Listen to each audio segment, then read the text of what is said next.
This week on the Paul and Wayne Show. This week on the Paul and Wayne Show, we heroically pretend we know what we're talking about. In Tales from the Tavern, Paul waxes lyrical about 3D printing. That magical process where a small plastic dragon takes 9 hours, fails at 98%, and yet somehow still enhances the hobby. Meanwhile, Wayne takes us back to the founding of Bretonnia, recounting the legend of Giles le Breton, with all the enthusiasm of a man who has absolutely read more lore than is medically advisable. In D&D Diaries, the party bravely follows Throm into the depths of the Death House, proving once again that peer pressure is the strongest force in any fantasy setting. Expect tension, terror, and at least one moment where someone asks, "Are we sure this is a good idea?" and is promptly ignored.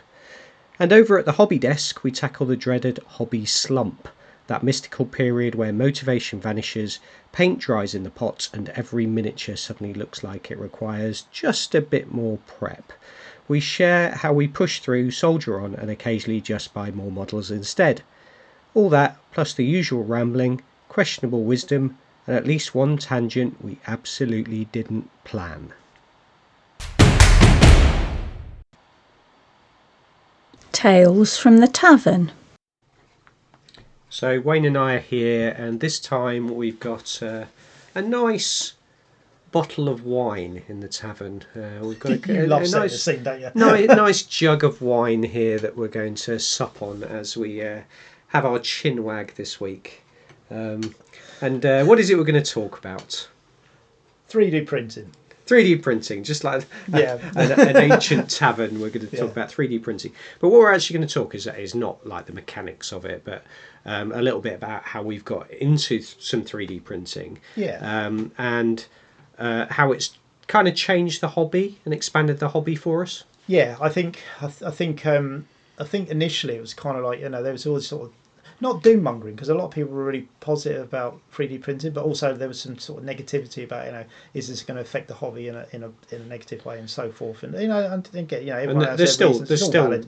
that possibility, and but I think what we would our take on it is that we both agree that it's really opened it up for us. It as a whole, 3D printing as a whole, I kind of don't have an opinion on particularly, but for me, it's really expanded the possibilities. Yeah, it's kind of like we've been hobbying a long time, and I remember when basing materials for me was drying out tea leaves. Yeah. And putting them on bases and painting those, because you just couldn't buy basing materials. It wasn't. And hunting out in the back garden for stuff that you could find. Yeah. And I still do that, and I still quite enjoy that sort of thing. Yeah, and there is quite a kind of nice thing about that. There's a very nostalgia hit when it was a time when it was very basic, and I look back on those times as very creative, because you had to be very creative, because there wasn't the stuff that you can buy nowadays.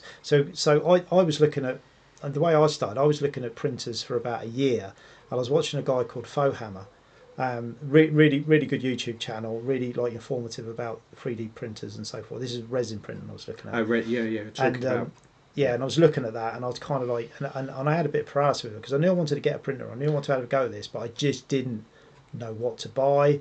I didn't know. So, are you saying that you were looking into something and then you prevaricated for a really long time and ended up almost pulling the trigger, but not quite? So, but in my defence, because I am very much like that anyway. But in my defence, there's a lot when it comes to 3D print, especially resin printing. Yeah. Most people go through that because they're like, it's an absolute minefield. I want to buy this thing, but you can't. Or it was. So I buy this printer. Turns up, got a wash and cure station that goes with it. Got some resin. Turns up. First week, I just looked at it. I just didn't know what to do with it. Luckily, a friend of ours, Nick, he just got a printer, and he was playing around with that. So he came and helped me set it up. We had a bit of. I had a few friends that I'd contacted as well, and they sort of shared some, because when you do 3D resin print, you've got to put the settings in and stuff like that, and it could be affected by the temperature of the room, humidity. Where it is in all this kind of stuff, the draft. So there's all these. A lot of modern printers now have heated beds, but my one hasn't. So the kind of temperature of the room is quite important. So we kind of went through this, had a few failures, but once I got it sorted and I started printing models, it was like, wow, This is incredible. And you went mental at that point, didn't you? Oh yeah, I printed way too much stuff. Which again, I bet everybody does. Yeah, because it's suddenly you can go, oh, I can just produce. Although no one armies. can print as much as our friend Ben Smith. Oh, He must have so much stuff in his house. He must have like I'd say between him, skip in the house. Between him and Nick. Yeah. Because Nick, I mean, Nick the other day, he's got a new printer. He sent me a message that, oh, my printer's died. And I went, well, to be fair, you've printed millions of models on that thing. It was it was due to kind of go to printer heaven. So for me, I went down this kind of rabbit hole of just like finding files, printing stuff. Never going to paint this stuff. I got boxes of models in my shed. They're just never going to get painted. And you kept giving me stuff. So did Nick, actually. You both kept coming around and giving me stuff. It's like, I really don't actually need any of this stuff to... if I want something, I'll ask you for it. But actually, of course I didn't, because I'm like, oh no, give me more. But it is a hobby in itself, and I kind of came to peace with it quite quickly. I was like, well, no, I'm not going to paint this up, but I actually just enjoy the process of slicing the files, printing this stuff, and watching it come out of the printer, and it was great. And then I got over that, and now I only print stuff when I want stuff. So I've got over that. But then together we bought a 3D print, an FDM printer, didn't we? Was this before you got the resin? Well, I think it was. Wasn't this our first outing? Oh yeah, it was. It was, and we bought that enormous one. Yeah, we bought a Creality. Yeah, and they discontinued it very quickly afterwards, and probably. But we had this. So this was classic you, was it? So this I just bought it. This is brilliant. So I just bought it. Paul, I was doing all this research and like pondering and stuff, and I was doing research, and I was trying to work out. Paul then messaged me and says, "I bought a printer." Just out of nowhere, and I'm like, "What?" Yeah, I've got this Ender 6. It's amazing. It's like the new hottest thing. It's going to be great. I'd had the idea for at least a week. So it turned up, and it was a beast, wasn't it? We had to build it, and it took forever to build. Yeah, it was a big printer. And then we couldn't get it going. It just wouldn't print. We couldn't. Whatever we tried, got to a certain point, got stuck. Contacted the company. They came back to us. They wouldn't refund. They wouldn't take it back. They kept sending us videos of how to fix stuff. But obviously, it was this was like communications from China. It was all a bit bad. Luckily, we had got our friend. Tony. Tony kind of who does a lot of he knows these machines inside out. He kind of said, well, give it to me and I'll have a look at it. It turned out it was the wrong software. It was wrong software that was. There was an extra bit that should have come with it, which was like an automatic bed leveling part, which the software was set up for that, but we didn't have that bit. Yeah. So and it turned out it was the wrong software that was in it. He then updated it and put the right stuff in it. We got it back, and then it worked quite well for a bit, didn't it? Yeah, it worked really well for a bit. It was quite slow, but it printed. We printed terrain, and it was actually really, really good.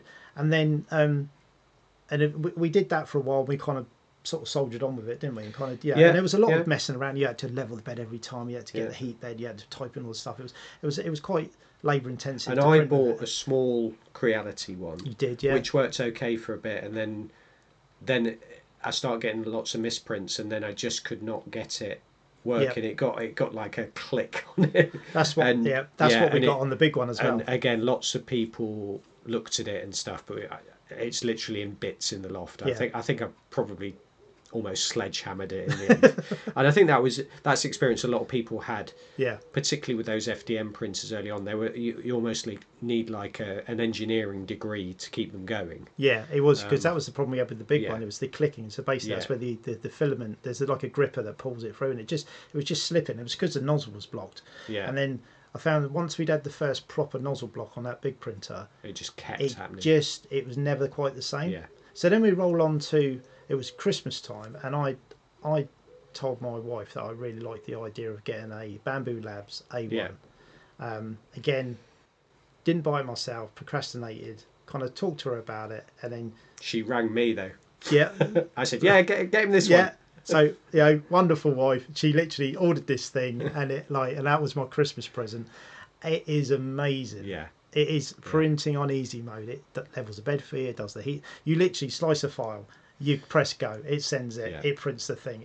You can even do it from your phone. I could literally do it on my phone when I'm at work, come home and there's something there waiting for me. And you said, oh, they're doing a deal on the mini one, and of course you sent it to me, and 5 minutes later I messaged you and said, oh, I've ordered one. Yeah.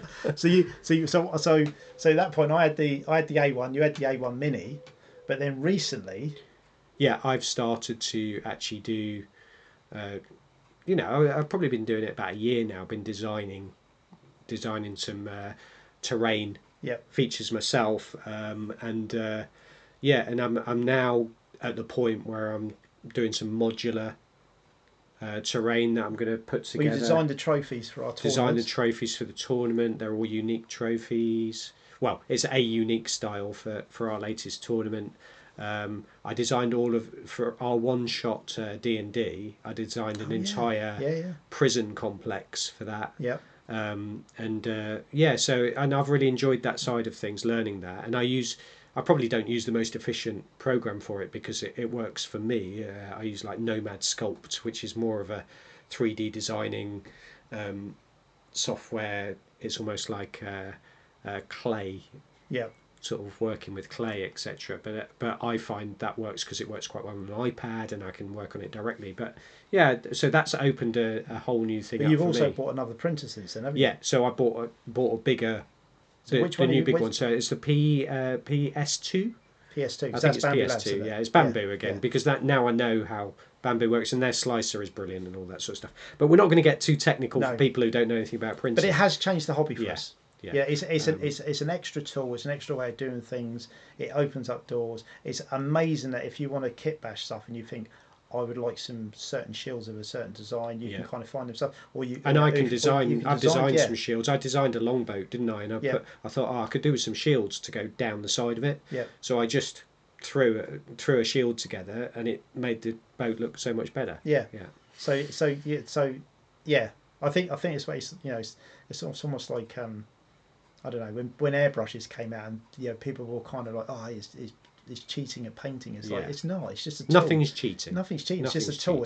If you enjoy doing it, do it. Yeah. So that's us and our 3D print journey. And if you are thinking of doing it, I would say don't get frustrated with it straight away, but find somebody who's done some before. Yeah. Don't make the mistake we did of trying to do it all yourself and learning it from scratch. Get someone you know to come and show you the ropes. And check out YouTube because the amount of information that's on there. But if you want a bit of advice, you can't go wrong with a Bamboo Labs. As you start a printer, either an A1 or an A1 Mini, you can't go wrong. It's as easy point as it and gets. click. It is, yeah. Okay. The Law Lounge. So we've got our feet up, and we've got a roaring fire going, and we're in the Law Lounge, and we're going to be talking about some Bretonnian lords. Is that right, Wayne? So we are going to talk about the history of Giles. Got that right?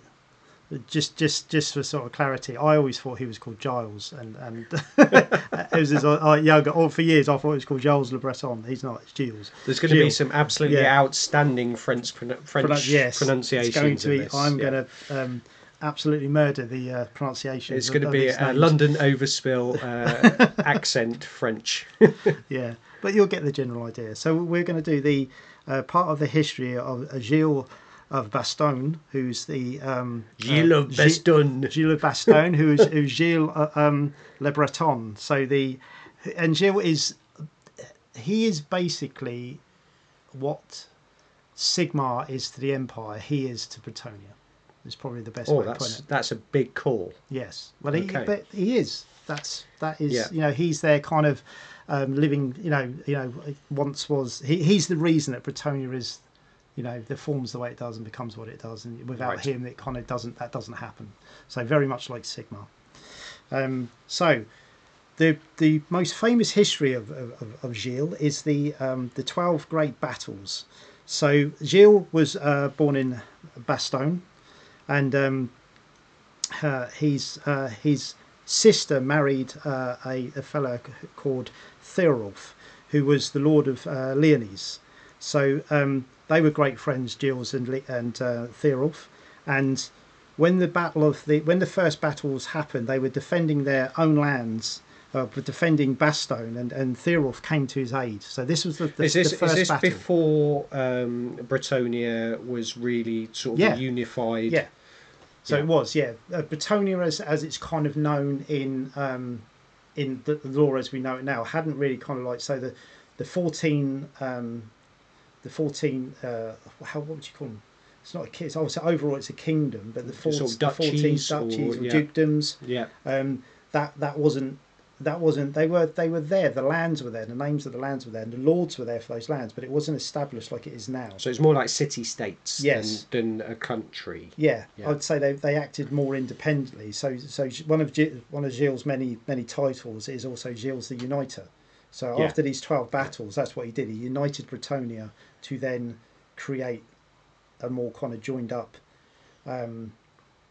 So a feudal system, but joined together into a country, a bit like when England was united under various kings. Yeah. In its early days, whereas it was sort of different smaller kingdoms that were brought together. Yeah, because in the early days of Bretonnian, they were kind of horse lords. Kind of I suppose I'd say, a bit like, imagine like Rohan kind of thing. Horse lords, but they were kind of all acting. They all knew about each other and stuff there, but they were all kind of acting. They were landowners. They were acting independently. I mean, please, feel free to anyone to correct me on this, but it's pretty shaky, the history before. Yeah. So if we were to go to the actual history of Bretonnia before Giles kind of came about, then basically just to note, listener, that Wayne is clutching. I've got the fifth ed Bretonnian book. I think it's old fifth edition. Bretonnian book. It's a great book. It's such a great book. And in these books, I'm surprised he hasn't got white gloves on. In these books, you always had the history. So you'd have like a lot of books do that, but obviously, back in the day, it's great. These history lines. So if we were to go from kind of, we're jumping a bit now, but the Bretonnian calendar starts after the 12 battles. Okay. So that kind of starts from zero, which makes sense. Yeah. Yeah. But in the imperial calendar, that would be 977. So it'd be 900, the year 977, and then that's after Sigmar. Yes. Yeah. So because I'm pretty sure their calendar starts from when Sigmar united. Yes. Yeah. Yeah. So this is kind of almost 1,000 years after Sigmar has done that. So in this book where it shows the dates, it shows you the imperial calendar and the Bretonnian calendar, and how they line up. So we're kind of talking about roughly 1,000 years after Sigmar united the empire. But yeah, okay. So he was we're going to go back in. We're kind of this is our style. We're going to shoot off on tangents. Dancing around. It's going to dance around. Me. I spoil it all by asking you questions. So Giles, basically, the lands of Bretonnia was getting invaded by mostly orc and goblin tribes. It was a real kind of. It was a bad time for Bretonnia. The lands were overrun with either orc tribe or goblins, night goblins. It was other things, but mostly that, and the whole country was kind of under siege. Really, it was a bad time.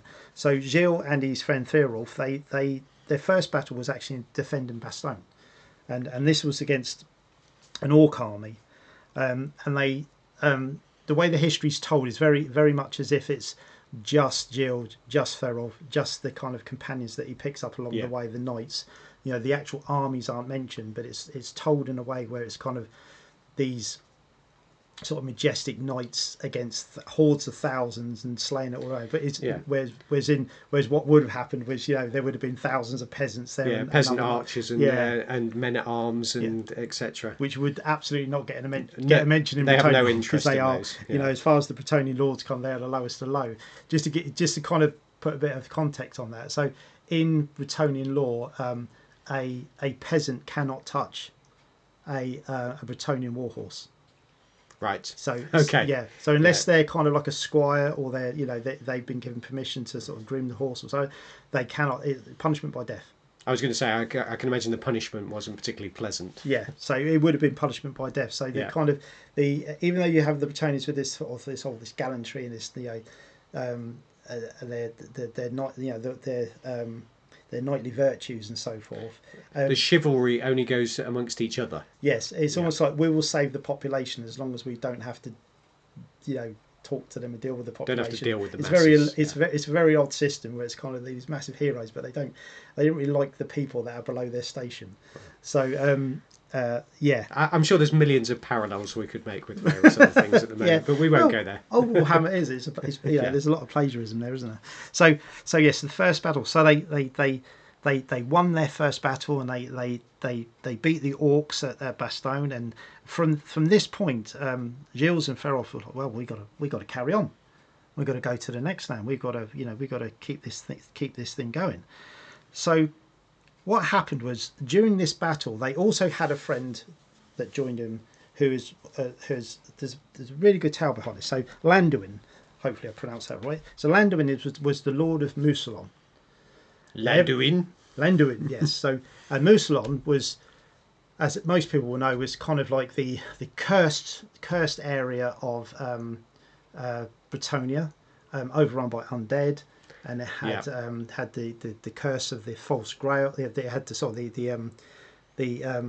tale of the false grail, with basically someone had said they found the grail and they hadn't found the grail, and it turned out to be something not very good, didn't it? Yes, he turned out that the guy who said he'd found the grail was actually a vampire. Yes, that's right. And it all went a bit wrong, and Mousillon was a land that was very, very cursed. But pre that, when Landuin so this is before that. Yeah, this is all happened, before that. Yeah. So when Landuin was the Lord of Mousillon, Mousillon was like one of the fairest parts of Bretonnia, and Landuin was the greatest knight of his age. Right. You know, when it came to like jousting and so forth, he was unmatched. He was like, he was single combat lance. He was the best. A lot of people think that Giles was the best, but it wasn't. Landuin was like the greatest knight of his age. So these three friends, they defend Bastogne, and from that, what happens is they become the first Grail Knights. Okay. So after the battle, they're by a lake and they're resting, and then the Lady of the Lake comes to them, and she imparts her power on them, and they become the first Grail Knights because of their deeds. Yeah. And because, as we jumping again, as we later find out in the end times, there was a real reason for doing that. But you're not going to spoil that. We'll get to the spoilers at the end, because it shouldn't be spoilers by now, because it's it was a long time ago when the end times was revealed. So these three friends, these three knights now that are they've won their first battle. They've just been blessed by the lady, and obviously this is the first time anyone's seen the lady. This is from what I understand, this is the first time that it's actually. So this is where it kind of all starts, and so you have these Grail Knights, which are kind of like superhuman in normal human terms. So they're already great warriors, very well trained, brave knights, and now they've got this kind of this aura about them where they can they don't really get tired. They can go on. They can fight for longer. They can sustain wounds that normal humans wouldn't be able to sustain. They're kind of they're pretty awesome. Yeah, they're kind of like superheroes of their age, kind of thing. So they decide from this that obviously they've got to sally forth. They've got to take their victory and and the blessing of the lady, and there has to be a purpose to this. So then they travel to Brion. So on their way to Brion, they come across the second great battle, which again is more orcs. So there's orcs all over Bretonnia. They're coming out from everywhere. So is this bigger than the first great battle? Well, the way the story's told is quite interesting, because it's told as if like every battle was like they're just all monumental. Untold, they don't get bigger and bigger and bigger. Untold, masses, and they fight their way. Are these all like find a victory? You might not know the answer to this, but are these all different wars?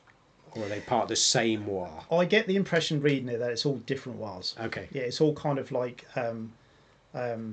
it could be one, but the way the amount of travelling they have to do for these battles, I get the impression it's lots of different wars that's happening all at the same time. Or it could be travelling orc armies for one war. They're just making their way to meet up. Yeah. So it could be that as well.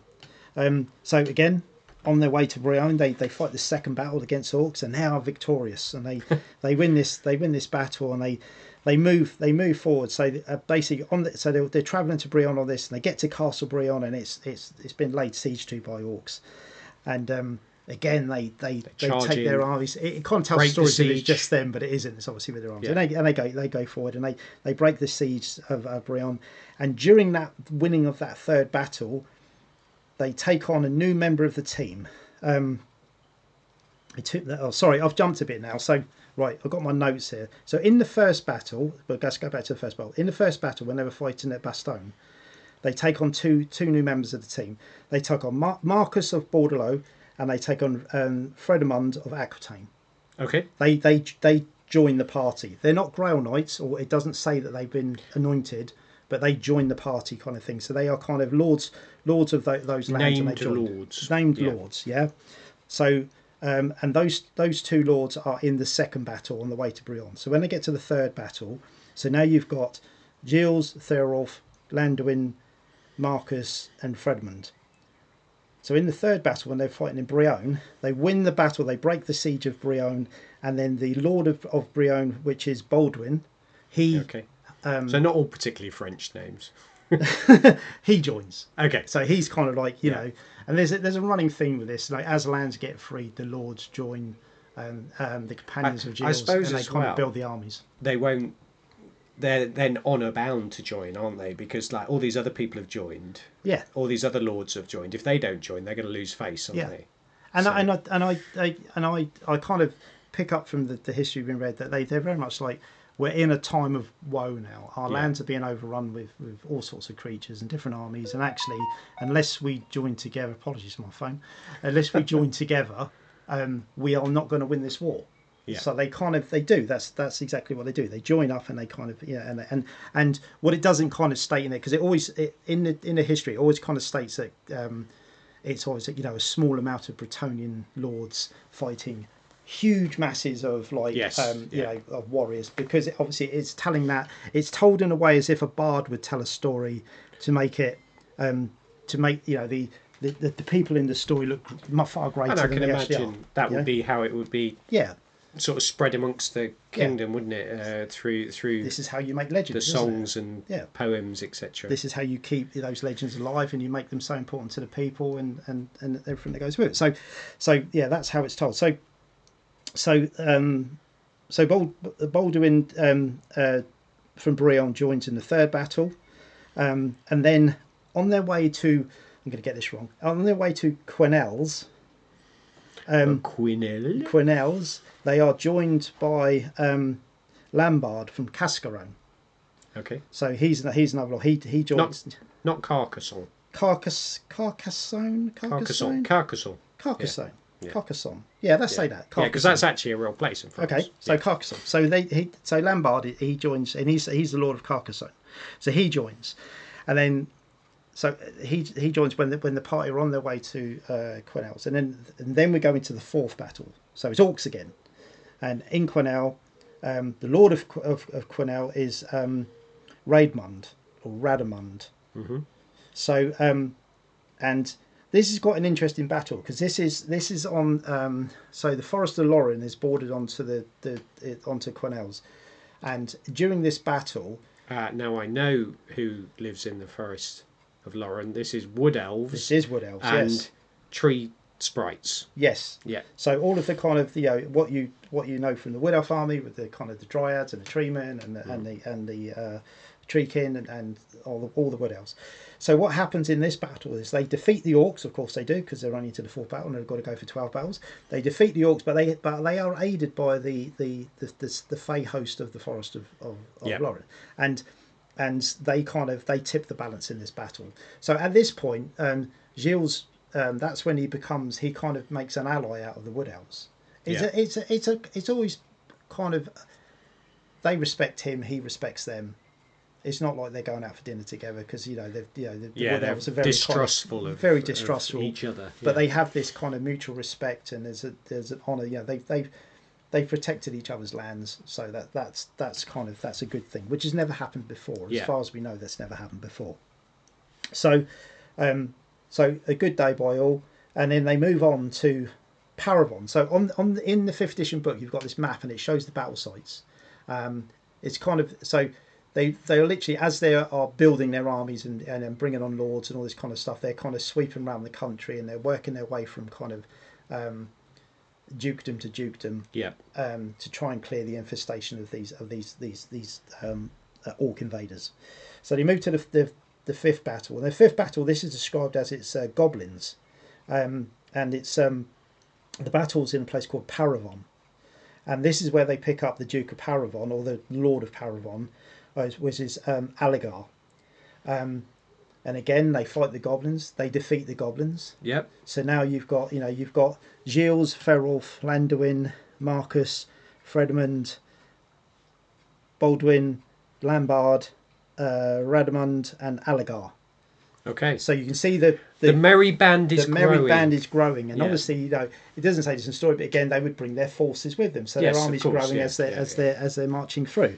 So then we get to the sixth battle, and this is quite specific. It says it's against night goblins, and this is fought in Montford. Okay. So the Lord of Montford, who joins the merry party again, is called Martrund, or Martrud. He's the Lord of Montford. So, but in this battle, Giles takes a bolt to the chest. Oh. And I get the impression it's actually like a bolt thrower. Yeah. So he takes his bolt thrower to the chest. So the companions grab him and they take him into the castle of Montfort. And obviously they're expecting him to die. He's got, he's taken Got a a huge great bolt in the middle of his chest. He's done for. But the next morning, the lady has, see fit to, help him survive. And he actually pulls the bolt from his own chest. Oh, that's hardcore. Right? Hardcore. Yeah. Not only does he do that, but then he rides out to battle and he kills 3 wyverns, one of which he kills with the bolt that he's pulled from his chest. Of course he did. By this time, all of his mates are like, this fellow's on fire. That other guy can't claim to be better now, surely. Now he's killed someone with the same bolt he was shot with. I think with Killed a Landuin, wyvern. it's almost like, it's not necessarily that he's the hardest, it's just that he's the kind of most skillful. Yeah. So he's kind of like, in a one-to-one fight, he's the most skillful. But when it comes to just like, just being hard as nails. Just hard as nails. And so this is like the Vinnie Jones, the Lord of Vinnie Jones. Yeah. So I love this bit of the story. So he's on death's door. He wakes up in the morning. He pulls a bolt from his chest. He goes, right lads, I'm not happy with this. Let's go. They get on their horses. They charge out. He takes 3 wyverns out, and one of them he does with the bolt that he pulled from his chest. Love that. Which is and this battle lasts a week. So from when they get there to when this they is their toughest battle so far. So far. So when they get there, they're kind of, obviously the battle's raging. He takes the bolt to the chest. They take him into the castle. They're fighting continuously, and then obviously when he survives, he comes out, kills the wyverns. They are, it's really ramping up now. And then we get to the 7th battle. The 7th battle against night goblins. And this is so basically what's left of the army they've killed after a week. These night goblins, they retreat into the caves. Near Montford. So Giles and his party, they decide that actually they're going to stop this for good. They actually chase these night goblins into the caves. So this doesn't sound like the ideal battlefield for this cavalry army. But somehow they go into the caves, they kill lots of goblins and goblin chieftains and trolls, and they pursue, and that is basically what is the victory of the 7th battle. So eventually they emerge from these caves. They emerge from the kind of the under empire of the night goblins, having won the 7th battle. And then we move into the 8th battle, and this is against orcs and goblins, and this is in Grisero. Grisero? Yeah. We'll go with any of those three. Yeah. So, and the Lord of Grisero is Beren. So Beren joins there, and then the 8th battle is the freedom. Effectively, what Giles is doing, because he's known as Giles the United. That's exactly what's happening. He's united all the nations. He's almost doing through. Accidentally, because he's chasing the enemy around and just picking up all the lords as he's going along. Yeah, and obviously because he's saving their lands, they are saying that you have my banner and I'm going to follow you to the end. Then it changes a bit. So when we get to the 9th battle, this is where the forces go to Mercelon, obviously Landuin's home. Oh yes, yeah. And that's been overrun by undead. So Landuin had actually come away from his own... He'd gone to go and help Giles and Threrolf to basically defeat the forces that were in Bastone to start with. And obviously on their travels round, they've come back to Mercelon really thinking they're going to have a bit of respite. They're going to kind of rest up for a bit before they go again. But actually, no. The lands of Mercelon have been overrun by undead. And during that battle, a guy called Folgar turns up, and he's the Lord of Artois. Okay. So he joins them then. Oh, I can't resist it. Lord of Stella. Yeah, his wife's called Stella. Oh, no. So he joins, and again the ninth battle, they defeat the forces of the undead and they kind of free Musalem. But obviously, as we know, that's not really what happens in the long term, because Musalem does become a bit of a hive for the undead. Then we get to the 10th battle. 10th battle is as different again. This is against the Chaos Marauder army, Chaos Warrior army. Oh, right, okay. And this is a place called L'Anguille. These pronunciations are getting harder as they go along. So L'Anguille, I think it's called, right? So the Lord of Anguille is called Corduin.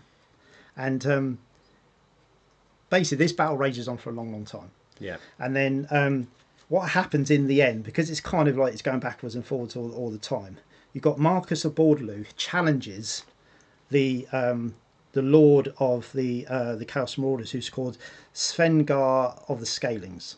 So he challenges him to end this battle. Whoever wins is the winner. So, and Svengar, I'm thinking a Chaos Lord's going to take that, because he's just going to think he's going to win. His pride says, "Yeah, let's go." And this Svengar, he's like a giant, human giant. He's human, but he's huge.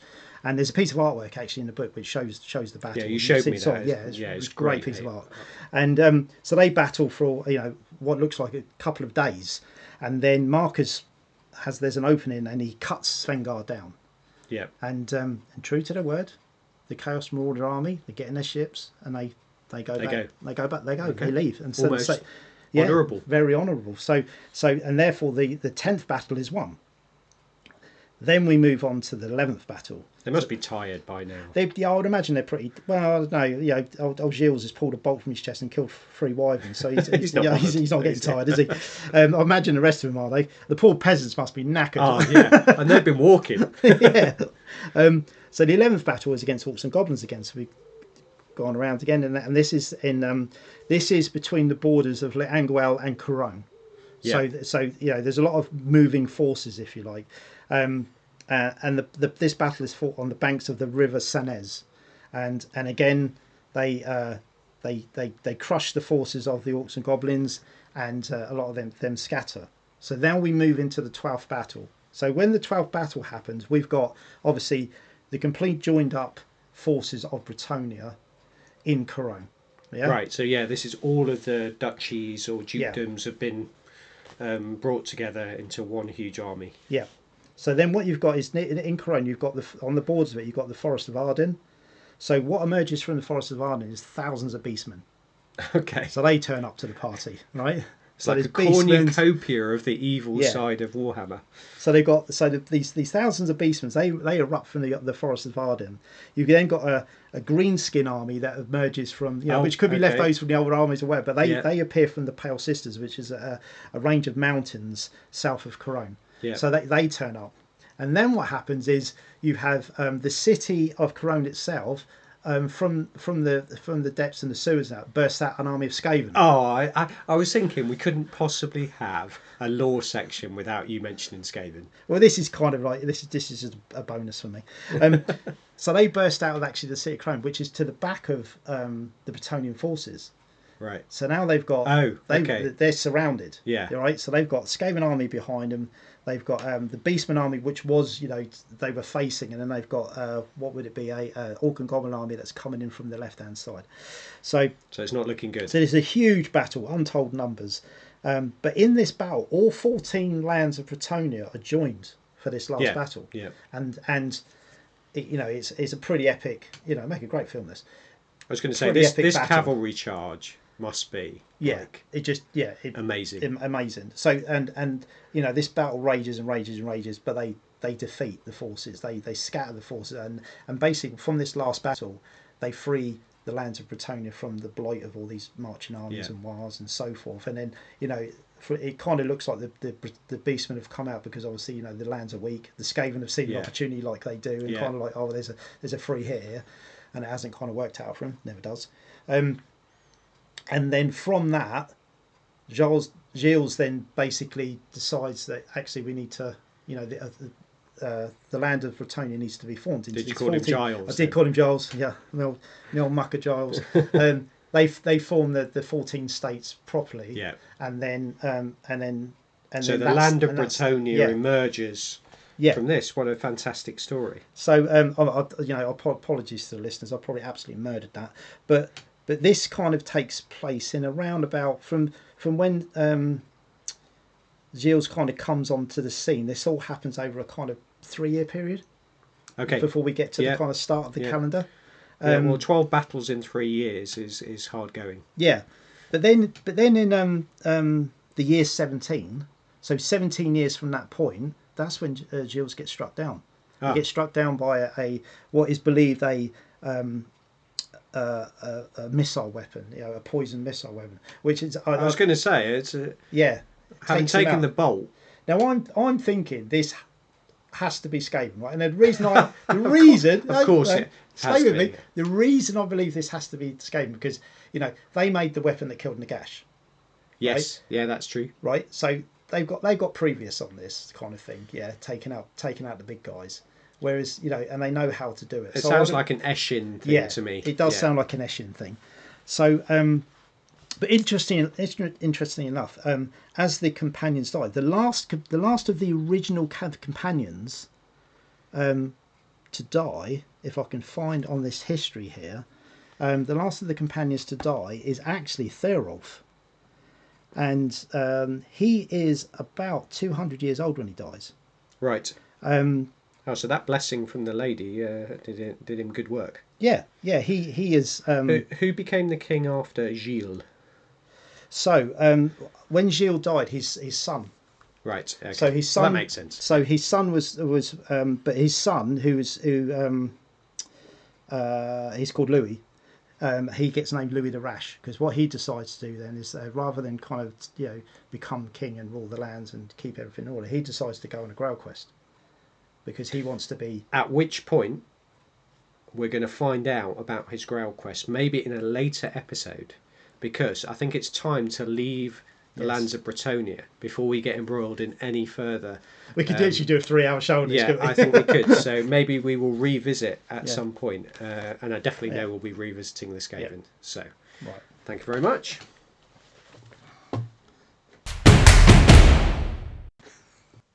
D&D Diaries. This is Curse of Strahd, and this is the story so far. So last session our heroes continued their tour of the world's least welcoming house. Candu discovered a hidden staircase, which is always a promising sign in a haunted manor, and Throm reported hearing chanting in the walls, something everyone else politely pretended not to hear. In the attic they uncovered a chest containing a dead nursemaid, which really should have been left well alone. Naturally they opened it. Naturally she turned into a ghost, and naturally she immediately attempted to kill them. Throm briefly obliged by collapsing in dramatic fashion. This may be a precursor to lots of other times, only to be revived by Stumpy's an emergency concoction, which worked suspiciously well for something mixed by a halfling artisan under pressure. After much flailing, radiant shouting and general panic, the spectre was finally dispatched. The house, however, remained deeply unimpressed.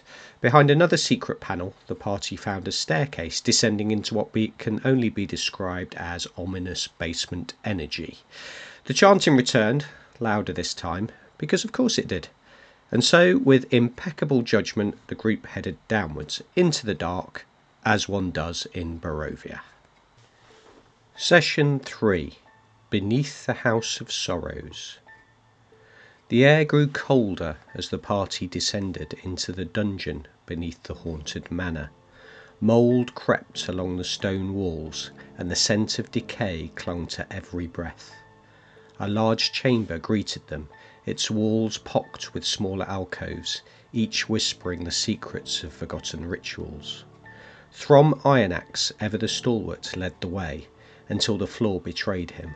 A pit trap yawned open, and though his reflexes spared him a full impalement, blood soaked his armour from jagged spikes below. The party pressed on, shaken but resolute. Their intrusion stirred the dead. Ghouls, clad in tattered ceremonial robes, lunged from the shadows. The battle was brutal. Throm fell to a savage bite at his neck, his lifeblood draining fast. Candu knelt beside him, channeling divine energy to restore his fallen friend. Arrows flew. Stumpy and Candu's marksmanship turned the tide, felling the last of the undead. In a chamber veiled in gloom, a statue stood, vampiric in visage, clutching an orb of obsidian. Stumpy, ever curious, tugged at its finger.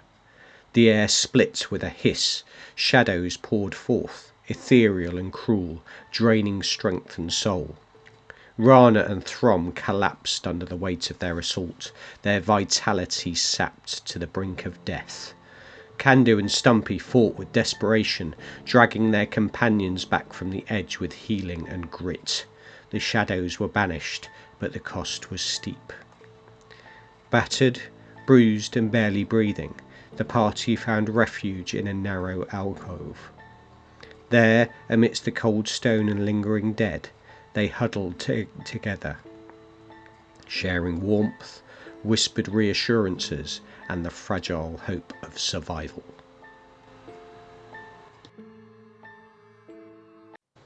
So here I am with Wayne, who plays Throm.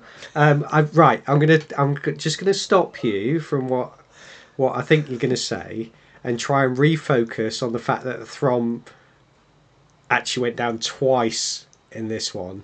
He's consistent. He is consistent. But I want you to, let's talk about Stumpy, because we've sort of remembered Paul B being a good player.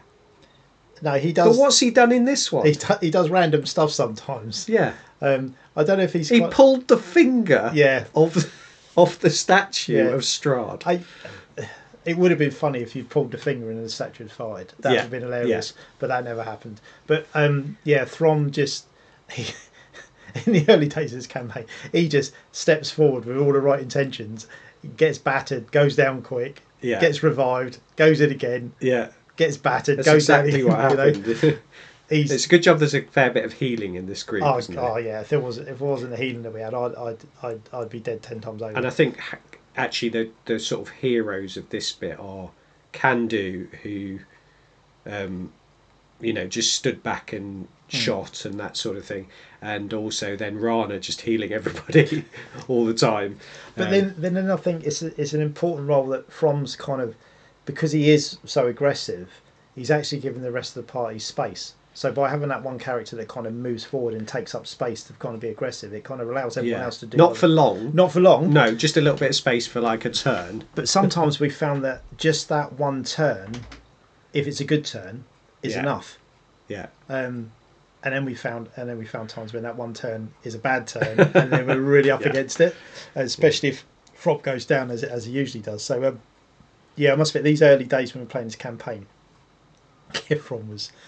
I think all of us were thinking that Throm at some point was just going to die. Yeah. And not get back up again. Yeah. But you've survived. You've survived another session. I think this is a low point for the party. It kind of huddled in this sort of dank cell. We took a kicking with grotty sort of old rank straw mattresses. There's no treasure. It's just a bit depressing. Bit grim, and you're all sort of thinking, please, can we have a long rest, sort of thing. Yeah. So, and we're kind of, I think at the end of this session, we were very much like, if we're gonna trigger something else, we aren't going to survive. We just haven't got enough left. You're all there with no spells, very few hit points, etc. So anyway, we'll see how they get on next time, going from this, what is really a low point for the group. The hobby desk. So Wayne and I are at the hobby desk now, and we've just been having a bit of a chat about something that probably affects me more than you, Wayne, which is the hobby slump. Yeah. So I quite often get a point where I struggle to finish full projects. I like, possibly because I really, if I'm doing some miniatures, I want to finish those miniatures, and when I get them completely finished, I don't necessarily want to jump onto the next ones. So if I've got another unit of the same stuff to do, I find that hard motivation. See, I found over the years that I came to terms very very quickly with I don't necessarily finish projects. I just move on to other projects, but then I come back again. So Yeah. I'll always do a circle where I'll come back to projects. So even if something's half painted, or it might be that I kind of look at it and think, well, I don't really want to paint that anymore, so I'll go and paint something else. Or I do a bit of foam modelling, or I do a bit of printing, or I do a bit. I just do. It's almost like I avoid the slump by just doing. But you're still hobbying, but you're just doing different things within the hobby. But because I'm okay with leaving projects and coming back to them, I don't really. Don't get me wrong. I do get a slump now. Again, sometimes, sometimes it's just that I don't know what I want to paint, or I don't know what I want to do. So I kind of don't do anything for a while. But then I'm kind of, what do I want to do? Yeah. But I don't think that's a bad thing. I think sometimes it's good to have a break. It's almost like don't look at it as a slump. Look at it as a break, because sometimes it is good to just, because when you come back to it, you kind of. You remember why you enjoy it again. Yeah. I think it was a couple of years ago I went through I probably went through a 2 or 3 month period where I didn't really paint anything. And I got out of the habit of doing it. And one of the ways that I broke that was I set up my desk properly so that everything was ready. So at the end of a session, I made sure everything was ready for me to start again, and just pick up something. Yeah. So I'd have something easy to do on the desk, and then something maybe that's a bit more technical that I was working on. Yeah. So that if I didn't feel like doing a long session, I could just do the easy thing. So I think, I'll just put a layer down on this, or I'll just wash them. So it kind of starts you off, and then all of a sudden you're into it, and then you might carry on and do a longer session, or you might just do 10-15 minutes. But if it's regular, then you get quite a lot done. Yeah. I find sometimes so when I'm working on a project, I tend to kind of like the paints accumulate on my desk as I'm going, and then when I get to the end of I've painted something, obviously there's a lot of paints on the desk. There's a lot of drives my wife absolutely bonkers because she just sees it as like chaos, whereas it is organised chaos. But then what I find is like I can't start a new thing while it's like that. So I have a complete clear up. I put all the paints back, put everything back in the drawers. I have like a designated hobby space, but I'll even clean the sides down. It'll be like a complete reset. Models will be gone, everything, and then it'll be like, right, what do I want to paint next? And actually having a really clean desk after I finish the unit makes me want to paint again. That's probably a really good idea. I tend to have like 3 or 4 different things on the desk at once, so sometimes my paints accumulate so much that I can't remember what goes with what. Yeah. So I think you're probably right. That chaos doesn't help. It's okay while I'm like at the moment I'm painting. I've kit bashed some revenants for Oathmark. So basically they're like undead. I took the Victrix Foot Knight models, and then I've added some undead bits to the skull. So I'm doing 15 of those at the moment. Yeah. And all I've got left to do is the bases and the rust. But once that's done, well, actually last night, because I knew I only had the bases and the rust, I did the clear up. So I literally put everything away. So I spent like 20 minutes just clearing everything down. It sounds a bit like a restaurant, isn't it? When you get to the end of it, like the serving side of it. But yeah, so I clear everything out, clear it all down, clean it, and then it's like. But I know that like later tonight when I go home, I'll walk in the room and the stuff will be there waiting for me, all nice and tidy, and I'll be like, oh, I want to do it. Yeah. So it kind of resets it. I think that's like if you kind of set yourself up for the next session, that helps. Yeah. Because you can just sit down and start. Yeah. You haven't got all the sort of prevarication going on. The other sort of things that I do are I'll do some terrain. Yeah. I'll do some terrain, sort of dry brushing, or put some washes on, or I've been playing with lots of snow lately. Just put some snow on it. Terrain's sort of easy mode, isn't it? It is, and it doesn't take a lot of thought. It's just messy, and Yeah. you can have a bit of a mess and stuff like that. Bigger brushes, just kind of like just dry brush and slapping stuff on. It's quite painting terrain is it's almost like a palette cleanser. Yeah, and then the best way I've found to motivate myself to paint something is to play. So we're going to talk in the next episode a little bit about our experience with War Master. That we've just had. We went to Entoyment and played some War Master with some friends, and that was great. But I've got half a Bretonnian 10mm army painted, and it's really motivated me to do the other half now. Yeah, I find that we're like we don't. Yeah, it's very similar. It's like when I don't play much Age of Sigma, but every time I go to an Age of Sigma tournament or run a tournament or See around stuff, it, you yeah. come home and you're you're buzzing, aren't you? You go, Yeah. I want to do this, I want to do this, And then you it's a sit great- down and paint some more clan rats. Yeah. So I usually kind of I look for it. Oh, what do I actually?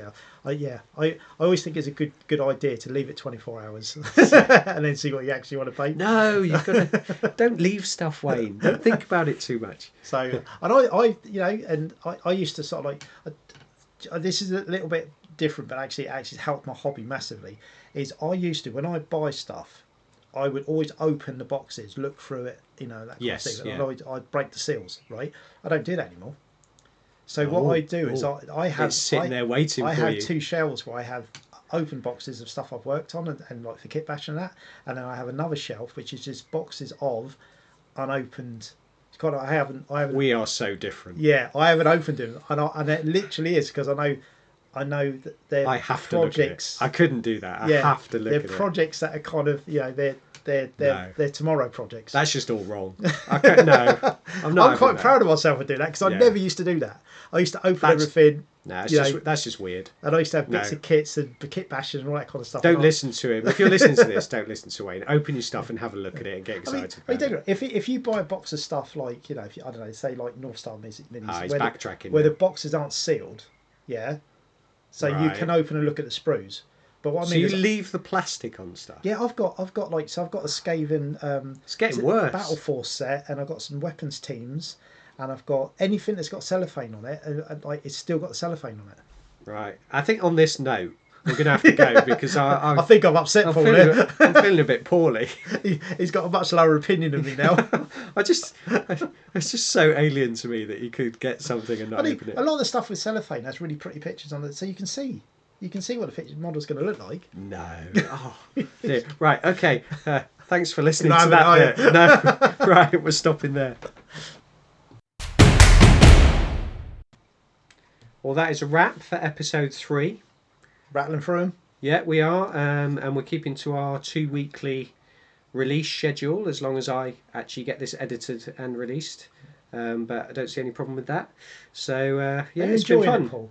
I am quite enjoying it. I am too. Just sitting chatting, just sitting talking. A few people have listened. Yeah, well, I think at the end of the day, these kind of shows, you got to do it for yourself and enjoy the process. And if people come along for the ride, wonderful. Yeah, absolutely. So if you would like to see some of the work that I'm doing, and Wayne is going to send me some pictures, and I'm going to make sure he goes onto this Instagram profile as well. I'll take some nice pictures. I'll get the old background out and take some nice pictures. Yeah. So you can see some of our work, and obviously that's on Ugh Hobby, UGHOBBY. So look for that on Instagram. It's all the same names. So if you want to see some of our YouTube stuff, that's Ugh Hobby channel.